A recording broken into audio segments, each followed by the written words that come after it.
Hi guys, welcome back to my channel. കുറേ ദിവസമായല്ലേ നമ്മൾ കണ്ടിട്ട്. ഞാൻ ഇന്ന് ഖത്തറിൽ പോകുന്നതിന് മുമ്പുള്ള ഷൂട്ട് ചെയ്ത കുറച്ച് ക്ലിപ്സൊക്കെ ആഡ് ചെയ്തുകൊണ്ടുള്ള ഒരു preparation and shopping for Qatar trip. ആദ്യം തന്നെ പോകാനുള്ള ഒരുക്കത്തിനായി ട്രോളി വാങ്ങാൻ പോയി. കുറേ ട്രോളിയൊക്കെ ഉണ്ട്, ലേറ്റസ്റ്റ് മോഡലായിട്ട് കോംബോ പാക്കായിട്ട്. ഞാൻ പോയത് റെഡ് ടാഗിലാണ്. അങ്ങനെ ഒരുവിധം പെട്ടിയൊക്കെ നോക്കി അവസാനം ഞാൻ പെട്ടി സെലക്ട് ചെയ്തു. ബില്ലും ചെയ്ത് ഞങ്ങൾ നേരെ പർച്ചേസ് ചെയ്യാൻ കുറച്ച് ഡ്രസ്സ് വാങ്ങിക്കാനുണ്ടായിരുന്നു. അങ്ങനെ റെഡ് ടാഗിൽ നിന്ന് നേരെ കല്യാൺസിലേക്ക് വിട്ടു. കല്യാൺസിൽ നല്ല കളക്ഷനാണ് ടോപ്സിൻ്റെ ഒക്കെ.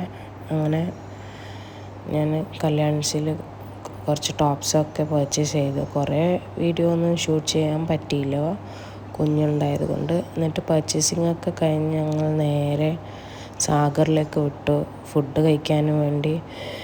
പർച്ചേസ് എല്ലാം കഴിയുമ്പോൾ ഉച്ചയാവാറായി. അതുകൊണ്ട് മോനിക്ക് നല്ല വിശപ്പായിട്ട് സാഗറിൽ പോയി. അങ്ങനെ സാഗറിന് ചിക്കൻ മന്തി ഓർഡർ ചെയ്തു. ഫുഡൊക്കെ കഴിച്ച് ഞങ്ങൾ നേരെ വീട്ടിലേക്ക് വിട്ടു. ട്രിപ്പിനും പോകുന്നതിന് മുമ്പ് നമുക്കറിയാലോ, കുറച്ച് ഹറിബറി ഡേയ്സ് ആയിരിക്കും. ഇത് ട്രിപ്പ് പോകുന്നതിന് ഒരു ദിവസം മുമ്പുള്ള വീഡിയോ ആയിരുന്നു. അങ്ങനെ നെക്സ്റ്റ് ഞാൻ ബാഗ് പാക്കിംഗ് ഒക്കെ ചെയ്തു. ഹാൻഡ് ലഗേജൊക്കെ കഴിഞ്ഞു. ഇനി ബാക്കി കൊണ്ടുപോകാനുള്ള പെട്ടി കെട്ടലാണ്. ഫുൾ മെസ്സായിട്ടിരിക്കുകയാണ്. ചക്കയും മാങ്ങയും, അറിയാലോ ഗൾഫിൽ പോകുന്നതിനുള്ള പ്രിപ്പറേഷൻസൊക്കെ. അങ്ങനെ ഓരോന്നായി ലീക്കേജ് ഇല്ലാത്ത പോലെ ആയിട്ട് നന്നായി പെട്ടി പാക്ക് ചെയ്യാൻ തുടങ്ങി. ഞാൻ കൊണ്ടുപോകുന്ന പെട്ടി ഇതൊക്കെയാണ്. അങ്ങനെ പോകുന്ന ദിവസമായി. വല്ലാത്ത എക്സൈറ്റ്മെൻറ്റാണ്. ഫസ്റ്റ് ടൈമാണ് ഖത്തറിൽ പോകുന്നത്. എല്ലാവരോടും യാത്രയൊക്കെ പറഞ്ഞ് പോകുമ്പോൾ ചെറിയൊരു വിഷമമുണ്ട്, എന്നാലും പോകുന്നതിനുള്ള എക്സൈറ്റ്മെൻറ്റും ഉണ്ട്. അങ്ങനെ എല്ലാവരോടും ടാറ്റ പറഞ്ഞ് വീട്ടിൽ നിന്ന് നമ്മൾ ഇറങ്ങി.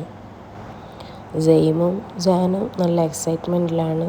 കാരണം ബാപ്പാനെ കാണാൻ പോകുന്നതല്ലേ. ഫ്ലൈറ്റ് ഈവനിങ് ആണ്. എന്നിട്ട് നമ്മൾ കാസർഗോഡ് നിന്ന് കണ്ണൂരിൽ ആയതുകൊണ്ട് രാവിലെ തന്നെ പുറപ്പെട്ടു. കാരണം എയർപോർട്ടിൽ 3 hours മുമ്പേ എത്തേണ്ടതല്ലേ. അങ്ങനെ പോകും വഴി ഓരോ വ്യൂസൊക്കെ ക്ലിക്ക് ചെയ്തു. അങ്ങനെ എയർപോർട്ടിൽ ആഫ്റ്റർനൂൺ എത്തുന്നതുകൊണ്ട് വിശപ്പാവുമല്ലോ എന്ന് വിചാരിച്ചിട്ട് ലൈറ്റായിട്ട് ഞാനും കുട്ടികളും ബർഗർ സാൻഡ്വിച്ച് പോലെ കഴിച്ചു. പോകുന്ന എക്സൈറ്റ്മെൻറ്റിൽ ചോറൊന്നും വേണമെന്നില്ല, ലൈറ്റായിട്ട് ഫുഡ് കഴിച്ചു. അങ്ങനെ ആ ദിവസം എത്തി മക്കളെ. കണ്ണൂർ എയർപോർട്ടിലേക്കുള്ള എൻട്രൻസ് പാസ് ചെയ്തു. ഫുൾ എക്സൈറ്റ്മെൻറ്റാണ്. ബാപ്പാനെ കാണുന്നതും ഫസ്റ്റ് ടൈം ഫ്ലൈറ്റ് എക്സ്പീരിയൻസും മൊത്തത്തിൽ ഫുൾ വൈബാണ്. ഈ വീഡിയോയിൽ ചെറിയ സൗണ്ട് ഇഷ്യൂസൊക്കെ ഉണ്ട്, എല്ലാവരും ക്ഷമിക്കണം. So stay tune guys for part 2.